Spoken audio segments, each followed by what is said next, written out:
दोस्तों कहते हैं कि प्यार करना गलत बात नहीं है, लेकिन प्यार करने का जो तरीका होता है वह तरीका काफ़ी सोच समझने का भी होता है। लेकिन जब इंसान इसी प्यार के तरीक़ों को गलत तरीके से अंजाम देता है तो उसके सामने कई सारी परेशानियां भी खड़ी हो जाती है, जिसकी वजह से उसका हंसता खेलता परिवार भी तबाह हो जाता है। आज की घटना में सेम ऐसा ही कुछ हो जाता है, जिस वजह से एक महिला की बेरहम तरीके से हत्या कर दी जाती है। लेकिन जब लोगों के सामने सच्चाई निकल के आता है तो इसे सुनने के बाद लोगों को अपने कानों पर और साथ में सोचने पर मजबूर भी कर देता है। आज की घटना में क्या था, आज की घटना में क्या हुआ, आज की घटना की आप पूरी तह तक सच्चाई जानने के लिए इस वीडियो को आप लास्ट तक ज़रूर देखिएगा। नमस्कार दोस्तों, मैं प्रदीप कुमार आपको इस टेढ़ी बात चैनल पे मैं स्वागत करता हूं। दोस्तों आज की यह जो सच्ची घटना है, यह घटना सुनाने से पहले मैं आपसे एक छोटा सा रिक्वेस्ट करना चाहता हूं, क्योंकि आप अगर हमारे चैनल पर नए आए हुए हैं और पहली बार आए हुए हैं तो एक बार जाकर आप अपने इन्हीं प्यारे हाथों से आप हमारे इस चैनल को सब्सक्राइब ज़रूर कर दीजिए, ताकि आपकी वजह से आज इस वीडियो को ज़्यादा से ज़्यादा लोगों तक पहुँचाया जा सके, क्योंकि आज का यह वीडियो काफ़ी इम्पोर्टेंट होने वाला है। और आज की यह घटना है उत्तर प्रदेश का, और ठीक उसी का रामपुर ज़िला पड़ता है और उसी में मेलक थाना लगता है, और ठीक उसी का खाता चिंतामन एक गांव पड़ता है। उसी गांव की रहने वाली होती है सरस्वती। मैं बात कर रहा हूं 3 अगस्त 2022 का। तो रात का लगभग वही 1 बजे का आसपास टाइम होता है। तो उसी बीच आरती अपने ही मौके पर बरामदे में सो रही होती है, काफ़ी निर्धक सो रही होती है। तभी उसी के पास एक व्यक्ति आता है। वह व्यक्ति जैसे ही अब उसी के करीब पहुंचते हैं तो सरस्वती तुरंत ही उठ खड़ी हो जाती है। उस व्यक्ति से कुछ बातें करते हैं, लेकिन थोड़ी देर बाद झगड़े तकरार शुरू हो जाते हैं। और झगड़े तकरार इतने हो जाते हैं कि वह व्यक्ति अपने ही जेब से एक तेजधार हथियार निकालता है और निकालते ही तुरंत ही अब सरस्वती के शरीर पर एक के बाद एक वार करना शुरू कर देता है, जिसकी वजह से सरस्वती वही चीख पड़ती है। और चीखने की आवाज़ जो होता है सरस्वती के घर में पहुंच जाती है और साथ में मोहल्ले में भी गूंज जाती है। अब यही आवाज़ सुनकर सरस्वती के घर में मौके पर जितने भी लोग होते हैं सभी लोग बाहर निकल जाते हैं और उसी समय उस व्यक्ति का घेराव कर लेते हैं। लेकिन वह व्यक्ति जो होता है उसी समय भागने की फिराक में होता है, और जैसे भागने की फिराक में होता है तो उसी बीच घर परिवार वाले जितने भी सदस्य होते हैं सभी लोग मिलकर उस व्यक्ति को पकड़ लेते हैं। और जब पकड़ लेते हैं तो वहीं पर मिलकर एक अच्छे तरीके से धुनाई भी कर देते हैं। लेकिन मौके पर मौजूद हो जाते हैं मोहल्ले वाले भी। अब मोहल्ले वाले जैसे ही अपने सामने देखे सरस्वती खून की लथपथ अवस्था में ज़मीन पर पड़ी हुई है तो मोहल्ले वाले भी काफ़ी सहम हो जाते हैं। उनका जो गुस्सा होता है 7वें आसमान पर चढ़ जाता है। वह भी व्यक्ति ना कुछ सोच पाते हैं ना कुछ समझ पाते हैं। वही में से कुछ व्यक्ति होते हैं, उसी में से वह व्यक्ति तुरंत ही उस व्यक्ति के पास जाते हैं और उस व्यक्ति की वहीं पर वह भी पिटाई कर देते हैं। लेकिन जब पिटाई करते हैं तो एक व्यक्ति की नज़र उस व्यक्ति की चेहरे पर पड़ जाती है। तो ये देखते यह तो एक संजय है, जो हमारे ही पास के गांव शादीनगर हजीरा का रहने वाला है। अब यहाँ के लोग जैसे ही संजय का चेहरा देखते हैं, देखने के बाद उनको यकीन नहीं होता कि आखिर सरस्वती के घर में संजय यहाँ करने क्यों आ सकता है। लेकिन तब तक उसी में से एक व्यक्ति होता है, इस चीज़ की सूचना अपने नज़दीकी पुलिस थाने अब मिलक में दे देते हैं। लेकिन वहाँ के जो थाना प्रभारी होते हैं राजेंद्र कुमार सिंह, और जैसे ही खबर पाते हैं तुरंत ही अपने दल बल टीम को लेते हैं। उसी समय अब साता चिंतामन गांव में पहुंच जाते हैं। पहुंचते ही देखते हैं गांव के बाहर जमावड़ा लगा हुआ है। भले रात का वही लगभग 1:30 बजे का आसपास टाइम हो चुका होता है। पुलिस वहाँ पर लाल बत्ती सही जाती है, लेकिन भीड़ जैसे ही लाल बत्ती देखते तो अपने आप छट जाती है।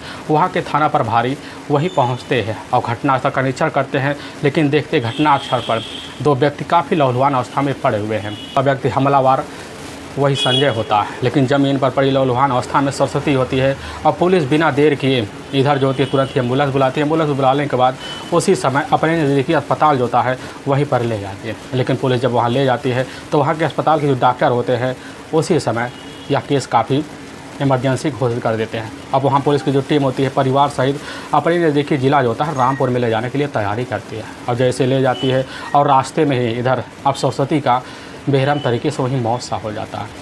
अब परिवार में पूरी अफरा तफरी मच जाता है। लेकिन पुलिस की जो टीम होती है इधर अब संजय को ले जाते हैं, अस्पताल में भर्ती कराती है। कराने के बाद उसका डॉक्टर जो है तुरंत इलाज करना शुरू कर देते हैं। लेकिन पुलिस की टीम दोबारा घटनास्थल पर आती है और लोगों से पूछताछ करती है। जब लोगों से पूछताछ किया जाता है कुछ रहस्य निकल के आते हैं। अब पुलिस यह जानना चाहती है कि आखिर जो होता है संजय इस घर में घुसा क्यों और सरस्वती का साथ ऐसे करने का कारण क्या था। क्योंकि सरस्वती तो इस दुनिया में है नहीं जो पुलिस के सामने सारी बयान रख सके। इसीलिए पुलिस अब होती है सबसे पहले संजय का ठीक होने का इंतज़ार करती है। और इधर पुलिस जब इंतज़ार करती इस केस की छानबीन करने के लिए और गहराई से भी लग जाती है। इंतज़ार करते करते लगभग अब जो होता है 2 दिन का वक्त बीत जाता है और तभी 5 अगस्त 2022 को ही पुलिस को खबर लग जाता है कि संजय इस समय होश में आ चुका है। और पुलिस बिना देर किए संजय को अपने कस्टडी में लेती है, तुरंत ही अपने थाने मिलकपुर ले आती है और बैठा कर जब उसे पूछताछ शुरू कर देती है तो संजय जो होता है पुलिस के सामने बिना किसी दबाव के, बिना किसी और ज़ोर ज़बरदस्ती के एकदम सच्चाई रखना शुरू कर देता है। लेकिन पुलिस के सामने जो बेरहम तरीके से जो कहानी बयां करता है, इससे सुनने के बाद लोगों का भी कलेजा दहल जाता है। इसी उत्तर प्रदेश का एक जाना माना ज़िला पड़ता है रामपुर और उसी का मिलकपुर थाना लगता है और उसी में खाता चिंतामन गांव पड़ता है। वहीं के रहने वाले होते हैं नत्थू लाल। नत्थू लाल की अपनी पत्नी भी होती है। उनके टोटल 6 बच्चे भी होते हैं, जिसमें 3 बेटा और 3 बेटी होते हैं। नत्थू लाल जो होते हैं अपने इलाके में जाकर मेहनत मजदूरी करते हैं और इसी की वजह से अपने पूरे घर परिवार का भी खर्चा बर्चा चला पाते थे। लेकिन नत्थू राम के जैसे ही 2 बड़े बेटे अब जवान होते हैं तो वह भी अपने पिता के साथ घर गृहस्थी में साथ में मेहनत मजदूरी में लग जाते हैं। समय के हिसाब से नत्थू राम जो होते हैं कैसे ना तैसे कर अपने दोनों बेटों को भी अब शादी कर देते हैं। लेकिन तीसरे नंबर की जो बेटी होती है वह होती है सरस्वती। सरस्वती जैसे ही अपने शादी की दहली पर पहुंचती है तो उसी समय नत्थू राम को भी अपनी बेटी की चिंता होने लगता है। उनको पता होता है कि हमारे गांव का जो माहौल होता है वह तो सही नहीं है और हमारी बेटी आगे चलकर कहीं ना कहीं बिगड़ सकती है। सरस्वती देखने में काफ़ी खूबसूरत थी। अब इसीलिए नत्थू राम जो होते हैं उसी दिन से अपनी बेटी के लिए अब रिश्ता तलाशना शुरू कर देते हैं। और जब तलाशना शुरू कर देते हैं तो उनको भी काफ़ी मेहनत भी लगता है। तभी उन्हीं के एक अपने हितैषी होते हैं, वह कोई और नहीं होता है, वह कपिल होता है जो बजपुरा थाने के ही जोगीपुर गांव पड़ता है, उसी का रहने वाला होता है। अब जैसे ही कपिल वहां नत्थू लाल के सामने पड़ता है, कहने लग जाता है कि हमारे गांव के रहने वाले हैं रमेश लाल। रमेश लाल का अपना एक बेटा है महेश। महेश की उम्र भी हो चली है शादी की, अब जिसकी उम्र लगभग वही 24 साल के आसपास है। महेश अपने पिता के साथ अपने इलाके में जाकर दिहाड़ी मजदूरी करता है, लेकिन उसके पास तो कोई भी खेती नहीं है कि अपने घर परिवार का खर्चा झेल सके। लेकिन महेश भी काफ़ी अच्छा व्यक्ति है, लोगों का उसका व्यवहार भी साथ काफ़ी तरीके से अच्छा चलता है। यह बात जैसे ही उधर नत्थू लाल सुनते हैं तुरंत ही कपिल की बात मान लेते हैं और अपने ही कुछ सदस्यों को लेकर जोगीपुर गांव पहुंच जाते हैं। और जब पहुंच जाते हैं तो वहीं पर जाकर अब रमेश लाल से बात करते हैं और जब बात करते हैं उनके बेटे के बारे में काफ़ी अच्छी सी बात निकल के आती है। और नत्थू लाल को पता चल जाता है कि आखिर रमेश हमारी बेटी जो होता है सरस्वती के लिए काफ़ी फिट लड़का बैठ रहा है। और उसी समय मन विचार लेने के बाद जो होता है इधर 15 मार्च 2015 को ही जाकर सरस्वती की जो शादी होती है काफ़ी तौर तरीके से अब महेश के साथ करवा देते हैं। और जब करवा देते हैं तो इधर सरस्वती अपने ही ससुराल में जाती है। जाने के बाद खुशियों का जो चाँद होता है सरस्वती तुरंत ही लगा भी देते हैं, क्योंकि सरस्वती देखने में काफ़ी खूबसूरत भी होती है और चंचल भी होती है और पढ़ी लिखी भी होती है। बात करने का जो तरीका होता है काफ़ी बेहतर तरीका भी होता है। अब वहाँ जाते ही सरस्वती जो होती है अपने सास ससुर और साथ में अपना ननद और साथ में अपने पति का जो सेवा होता है काफ़ी बेहतर तरीके ढंग से करने लग जाते हैं, जिसकी वजह से अपने सास ससुर और ननद की जो होता दिल काफ़ी जल्द से जीत लेती है। और इसी वजह से सरस्वती का मान सम्मान भी बढ़ जाता है। लेकिन वक्त गुजरने लग जाता है, समय बीतने लग जाता है, खुशीमय जीवन भी होता है। और ऐसे बीतते बीतते लगभग जैसे ही ज़िंदगी का 5 साल बीतता है तो 5 साल बीतने के बाद इधर सरस्वती और साथ में महेश के टोटल 2 बच्चे भी होते हैं। अब बच्चे होने के बाद इधर महेश का जो खर्चा होता है वह बढ़ने लग जाता है, जिसकी वजह से उसके सामने काफ़ी ज़्यादा परेशानी खड़ी हो जाती है।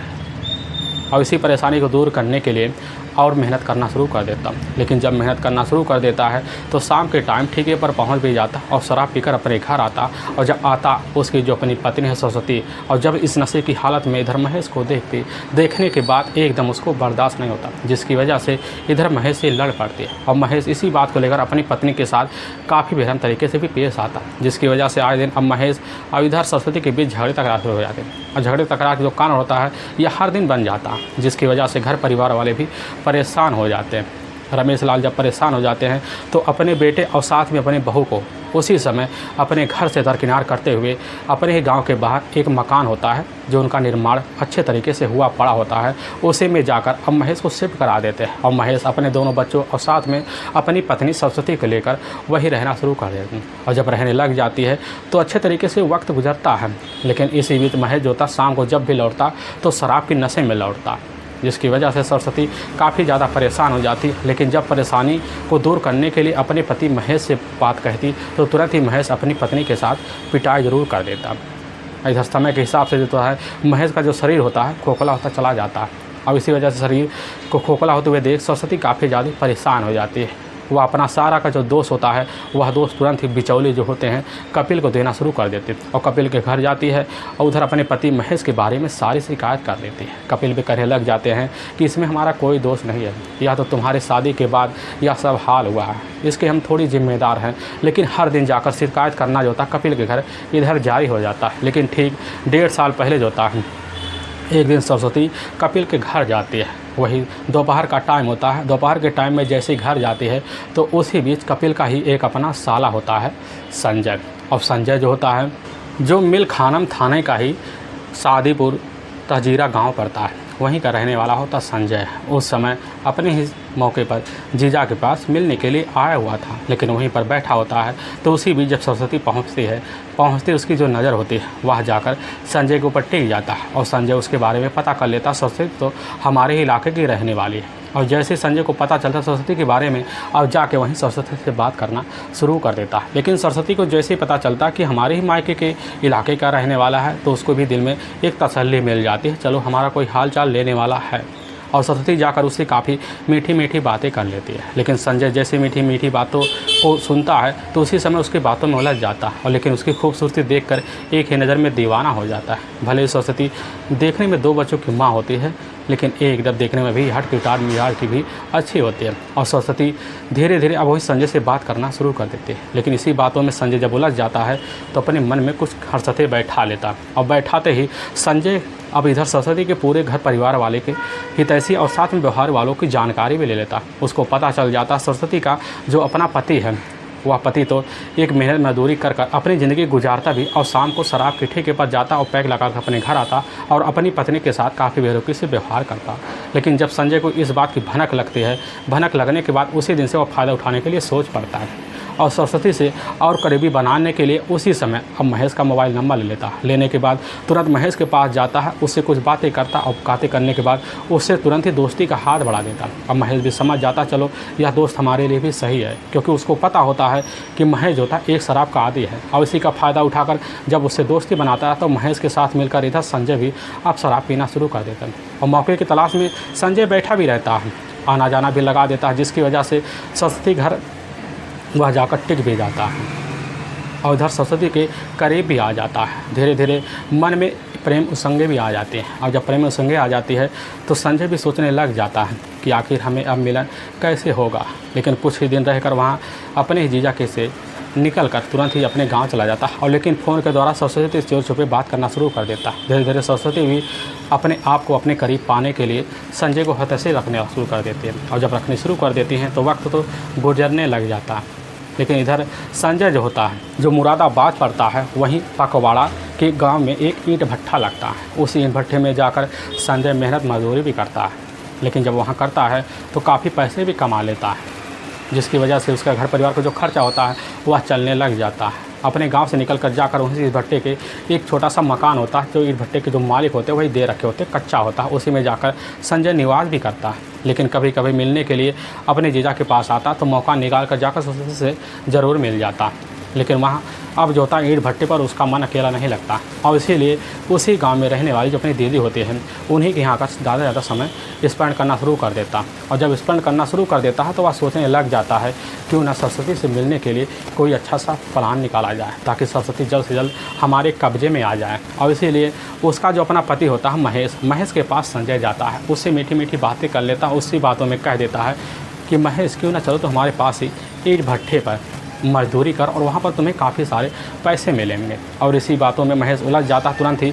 इधर अब संजय की बात मान लेता है और संजय के साथ जो था महेश चल पड़ता है और जाकर वहीं ईंट भट्टे पर मेहनत मजदूरी करना शुरू कर देता है। लेकिन जब कुछ दिन मेहनत मजदूरी करता है तो उसको काम बड़ा अच्छा सा जम सा जाता है और वहीं पर उसी कमरे में कच्चे मकान में रहना शुरू कर देता है। लेकिन जब शाम के टाइम महेश थका हारा अपने घर पर आता, जब खाना बनाना पड़ता तो वह काफ़ी उलझन में पड़ जाता है, सोच में पड़ जाता है कि शादी के बावजूद भी आजकल हमें खाना बनाना पड़ता है। ये सब सोचकर महेश काफ़ी ज़्यादा परेशान हो जाता और जब परेशान हो जाता तुरंत ही अपनी पत्नी सरस्वती और साथ अपने दोनों बच्चों को लाने के लिए फैसला ले लेता है। लेकिन जैसे इस चीज़ की खबर अब संजय को लगता है तो संजय का जो बाह एकदम खिलस आ जाता है, ना कुछ सोच पाता है ना कुछ समझ पाता है और महेश अपनी पत्नी को लेकर उसी जगह पहुंच जाता है। अब सरस्वती साथ में जब रहना शुरू कर देती है तो तब तरीके से भी रहती है।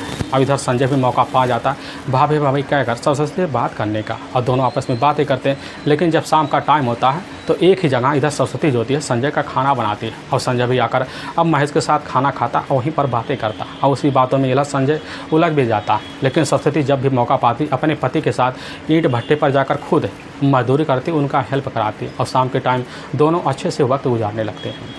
लेकिन जब भी मौका मिलता संजय मौका निकाल कर सरस्वती से ज़रूर मिल लेता और बातों बातों में उलझा भी लेता, लेकिन वह मौके की तलाश में बैठा रहता है। तभी कुछ ही महीने पहले जो होता है इधर महेश को अपने घर में कुछ अर्जेंट काम पड़ जाता है और इसीलिए तुरंत ही अपने गांव चला जाता है। और जब गांव चला जाता है सरस्वती जो होती है अब संजय से मिलने के लिए मौका पा जाती है और संजय को भनक लगता है। संजय उसी दिन पूरी रात सो नहीं पाता। लेकिन जैसे 2 बजे का टाइम होता है तो उसी टाइम अब संजय के कमरे में सरस्वती आ धमक जाती है। संजय देखकर चौंक जाता है, तुरंत समझ जाता है कि आज हमारी सारी हरकतें पूरी होने वाली है। सरस्वती इशारा करती है और संजय जो था अपनी ही जेब से एक मोबाइल निकालता है और वही वीडियो रिकॉर्डिंग ऑन कर देता है। लेकिन सरस्वती जैसे देखती है तुरंत ही वह उसके समय मंजूर भी कर लेती है। चलो कोई बात नहीं, पहला पल है, पहला वक्त है, रिकॉर्ड कर लोगे तो कोई बात नहीं। सरस्वती की यह बात सुनकर संजय काफ़ी खुश हो जाता है और दोनों वहीं पर रिश्ता रखना शुरू कर देते हैं। लेकिन सामने मोबाइल का जो कैमरा होता है ऑन पड़ा होता है, रिकॉर्डिंग हो रही होती है, लेकिन इसमें सरस्वती कोई दखलंदाजी भी नहीं करती। लेकिन जब हो जाता सारा काम होने के बाद इधर आए दिन मिलना शुरू कर देते हैं। 3 दिन बीत जाता, 3 दिन बाद इधर महेश दोबारा आ जाता। लेकिन महेश जब लौटता है तो सरस्वती को ऐसा लगता है क्या टूट पड़ा, लेकिन वह कैसे न तैसे मिलकर अपना मौका निकाल देते हैं और रिश्ता रखना शुरू कर देती हैं। लेकिन वक्त बीतने लगता, चोरी छुपे बिलान जारी भी रहता है। लेकिन एक दिन संजय इधर जब सरस्वती के साथ रिश्ता रख रहा होता है तो कहने लग जाता है कि आखिर यह चोरी छुपे कब तक चलता रहेगा, कब तक हमारी ज़िंदगी में इस तरह की हरकतें आती रहेंगी, क्यों ना हम दोनों मिलकर भाग कर कहीं ना कहीं शादी कर लें। और सरस्वती जैसी इस बात को सुनते तुरंत ही चौंक से जाती, कहने लग जाती कि देखो यह रिश्ता तो अब तक सही चल रहा था, लेकिन अगर तुम भी सही रखना चाहते हो तो सिर्फ दोस्ती तक ही सीमित रखो, अपने मौके का फ़ायदा उठाओ, इसमें हमारा कोई लेन देन और आगे नहीं रहेगा। लेकिन यह बात जैसे संजय सुनता है, सुनने के बाद एकदम सना सा रह जाता है। सुनने के बाद ना कुछ सोच पाता है ना कुछ समझ पाता है और सरस्वती से वहीं कह बैठता है कि हमारे पास तुम्हारा प्राइवेट जो मूवमेंट का वीडियो है वह तो पड़ा हुआ है, अगर हमारी बात तुम नहीं मानोगी तो हम वीडियो उसी समय तुम्हारे सबसे पहले पति के पास भेजेंगे और साथ में तुम्हारे पूरे ससुराल के पास भेज देंगे और मायकों को पास भेज देंगे और पूरे इलाके में वायरल कर लेंगे। और जैसे सरस्वती इस बात को सुनती है तो एकदम डर से जाती है, ना कुछ सोच पाती है ना कुछ समझ पाती है, सोचने भी लग जाती है कि आखिर हमने कैसे ही आशिक बना लिया, जल्दबाजी में हमारे लिए कैसी दिक्कत खड़ा हो गया। लेकिन इधर कैसे ना तैसे कर सरस्वती अब वहीं पर संजय की बात मान लेती, कहने लग जाती ठीक है, समय आने पर तुम्हारे साथ हम शादी कर लेंगे। और इधर दोनों मौके का जो मिलान होता है, रिश्ता बनना शुरू हो जाता है, बेहतर का बनने लगता है, समय गुजरने लगता है। और जब समय गुजरने लगता है तो एक दिन फिर सरस्वती जो होती है संजय से कह बैठती है कि हम तुमसे शादी जो होता है अगले ही महीने करेंगे, लेकिन हम तुमसे एक शर्त की इजहार करना चाहते हैं। यह बात संजय जैसे सुनता कहने लग जाता है, बताओ तुम्हारा क्या शर्त है, हम उसको हर तरह मानेंगे। सरस्वती कह देती है कि हम अपने दोनों बच्चों से काफ़ी ज़्यादा प्यार करते हैं, उनके बिना हम एक दिन रात भी नहीं गुजार सकते, और इसीलिए हम चाहते हैं कि जब हम तुमसे शादी करें तो दोनों बच्चों को साथ लेकर चलें। यह बात संजय जैसे सुनता है उसी समय सन सा रह जाता है, ऐसा लगता है उसके पैर नीचे ज़मीन से खिसक जाती। वह कहने लग जाता है कि अगर तुम्हारे बच्चों को हम एक्सेप्ट करेंगे तो हमारे जो घर परिवार वाले हैं वो हमें तो अपने घर में रहने नहीं देंगे, इसीलिए तुम अपने बच्चों को जो होता अपने पति के पास छोड़ दो। सरस्वती कह देती है हमारे बच्चे जब तुम्हारे साथ रहेंगे तभी हम तुमसे शादी करेंगे। लेकिन वह वीडियो दिखाता है, फिर धमकी देता है, लेकिन तब धमकी की वजह से इधर सरस्वती डर जाती है और उसके इशारों पर नाचना शुरू कर देते हैं और नाचने की वजह से काफ़ी ज़्यादा सरस्वती परेशान हो जाती है। लेकिन इधर महेश को भी शंका हो जाता है कि सरस्वती और साथ में अब संजय के बीच काफ़ी करीबी कैसे बनी हुई, लेकिन इनके बीच अनबन भी बनी हुई है और इसी चीज़ को जानने के लिए वह लग जाता है। तभी एक दिन दोपहर को अपनी ईंट भट्टे पर जब काम कर रहा होता है तो मौके पर उसको पता चल जाता है कि समय सरस्वती और साथ में संजय एक ही कमरे में मौजूद होते हैं और कमरे के सामने जाकर खड़ा हो जाता है, दरवाजे पर उनकी सारी बात सुन लेता है। उसको पता चल जाता है कि सरस्वती और साथ में संजय के बीच अवैध संबंध चल रहे हैं और पता चलते ही उसके पैरों नीचे से ज़मीन से खिसक जाता है। और उसी समय वहाँ से संजय तो बाहर निकलता है, घर में घुसता है तो अपनी पत्नी से सारी बात की जानकारी लेता है, लेकिन उसकी जो पत्नी होती है खुद उसी से लड़ बैठती है। लड़ बैठने की वजह से महेश कुछ बोल नहीं पाता, क्योंकि महेश काफ़ी दुबला पता लगता है और सीधा साधा भी होता है। और लेकिन इधर जो होता है महेश काफ़ी हिम्मत जुटाता है, अपनी पत्नी का वहीं पर जोर ज़बरदस्ती से पिटाई भी कर देता। और पिटाई का जो सिलसिला होता है यह सिलसिला अब आए दिन चलना शुरू हो जाता है। यहाँ तक कि झगड़े तकरार हर वक्त होते हैं, जिसकी वजह से सरस्वती अब अपने पति से काफ़ी ज़्यादा परेशान, इतनी परेशान हो जाती है कि अपने पति और साथ में संजय से बात करना भी बंद कर देती है, जिसके वजह से संजय काफ़ी हताश भी हो जाता है। लेकिन एक दिन मौका पाती है तो अपने दोनों बच्चों को अपने पति के पास छोड़कर तुरंत अपने ही मायके खाता चिंतामन गांव चली जाती है और अपने पिता के पास रहना शुरू कर देती है। लेकिन संजय को जब पता लगता है तो संजय को काफ़ी दुख सा होता है। लेकिन जैसे ही इधर सरस्वती के पास फ़ोन मिलाता है तो सरस्वती तुरंत ही कहने लग जाती है कि हम तुमसे तभी बात करेंगे जब तुम्हारा जो वीडियो है उसको डिलीट कर दोगे। लेकिन संजय से यह बात कहती सरस्वती तुरंत ही फ़ोन काट देती है और काटने के बाद संजय फ़ोन मिलाता है, लेकिन स्विच ऑफ बताता है। 2 दिन वक्त बीत जाता है और जब फ़ोन मिलाता है तो इधर सरस्वती फ़ोन उठाती है, लेकिन थोड़ी देर बाद करती फ़ोन काट देती है और दोबारा जब फ़ोन मिलाता संजय दोबारा फ़ोन काट देती है, जिसकी वजह से संजय अब काफ़ी ज़्यादा हताश हो जाता है। वह समझ जाता है कि सरस्वती सिर्फ हमारे शरीर का फ़ायदा उठाई है, हमारी ज़िंदगी से खिलवाड़ की है, जिसके लिए हमने सारी ज़िंदगी के पैसे पूंजी जो होता है सरस्वती के हाथों में रखा, आखिर वो हमारे साथ कैसा व्यवहार कर रही है। और तुरंत ही इधर संजय खतरनाक फैसला लेता है। वह सोच लेता है कि अगर सरस्वती हमारी अब नहीं हुई तो वह किसी की हो भी नहीं सकती। अगर वह हमारी बात को नहीं मानी तो आगे के लिए वह ज़िंदगी में कभी किसी की बात को भी नहीं मानेगी। और वह फैसला लेते हुए फ़ोन दोबारा ट्राई करता है, लेकिन ट्राई करते ही फ़ोन तुरंत ही सरस्वती काट लेती है और तुरंत ही एक प्लान बनाता है। उसी प्लान के तहत जो होता है इधर अब 3 अगस्त 2022 को ही दोपहर को जाता है, अपने ठेके पर पहुंच जाता है। उसका अपना बाइक होता है, वहीं पर पैग लगाता है। लेकिन जब पैग लगाता है जैसे नशा उतरता है तो सरस्वती के किए गए सारे कर्म जो होता है उसको उसी समय उसके दिमाग में फिर आना शुरू कर देता है। और जब फ्री कर देता है तो वह काफ़ी ज़्यादा परेशान हो जाता है। फैसला ले लेता है तुरंत ही कि आज जाकर अपनी ज़िंदगी का फैसला हम इसी समय करेंगे। अपना बाइक उठाता है। बाइक उठाने के बाद अब रात को लगभग 12 बजे का आसपास टाइम होता है, तो उसी वक्त जो होता है खाता चिंतामन गांव पहुंच जाता है। लेकिन बाहर ही जैसे पहुंचता है तो उसी बीच अपना जो बाइक होता है खड़ा कर देता है, ताकि लोगों को पता ना चले कि हम गांव में आए हुए थे। और गांव के बाहर ही होता है इधर सरस्वती का अपना मायका। और जैसे ही उसके मायके के करीब पहुंचता तो एकदम सुनसान रास्ते से चलना शुरू कर देता है। और जैसे नथुलाल के घर के सामने पहुंचता देखता है कि वहां तो अंदर से ताला लगा हुआ है और ना कुछ सोच पाता ना कुछ समझ पाता। संजय उसी समय जो 4 दीवारी होता है उसको फान के अंदर घुस जाता है। ऐसे घुसता है तो देखता है कि बरामदा होता है, उसी बरामदे में सरस्वती काफ़ी गहरी नींद में सोई हुई है। और उसके पैर के पास पहुँच जाता है, तुरंत ही उसको जगाना शुरू कर देता है। लेकिन सरस्वती की जैसी नींद खुलती है तुरंत ही चौंक पड़ती है। उसे कहने लग जाती है आखिर तुम यहाँ किस लिए आए हो, तुम्हारा आज से लेना देना क्या है। यह बात सुनता है, सुनने के बाद जो होता है इधर संजय काफ़ी हताश हो जाता, कहने लग जाता कि आज हम तुमको लेकर ही जाएंगे चाहे जो हो जाए। सरस्वती कहने लग जाती है कि तुम यहाँ से भाग जाओ नहीं तो फिर हम चिल्ला देंगे। यह बात सुनते संजय का जो पारा होता है एकदम गर्म हो जाता है, कहने लग जाता है कि तुमने हमारी ज़िंदगी के साथ काफ़ी खिलवाड़ किया है। उसी वक्त जो था संजय अपने जेब से एक तेज़धार हथियार निकालते ही उसी समय सरस्वती के शरीर पर एक के बाद एक बार करना शुरू कर देता, जिसके बाद सरस्वती वहीं चीख पड़ती है। और सरस्वती के अपने घर में मौजूद अपने भाई बहन और जैसी आवाज़ सुनते बाहर निकलते देखते हैं कि एक व्यक्ति सामने खड़ा हुआ सरस्वती के ऊपर काफ़ी तेज़धार प्रहार कर रहा है और जाकर उसी समय घेराव कर लेते हैं। लेकिन संजय जो होता है जब समझ जाता है कि सरस्वती अब लग रहा है इस दुनिया को छोड़ के जा चुकी है, उसी हथियार को साइड फेंक देता और दरवाजे की तरफ भागने लगता है। लेकिन उसी बीच जाकर सरस्वती के अपने जो भाई बहन होते हैं जाकर वहीं पर घेर लेते हैं और पकड़ लेते हैं और वहीं पर काफ़ी बेरहम तरीके से पिटाई करते हैं। लेकिन इसकी आवाज़ सुनकर आस पड़ोस के लोग भी पहुंच जाते हैं। पहुंचने के बाद गवाही पिटाई करते हैं।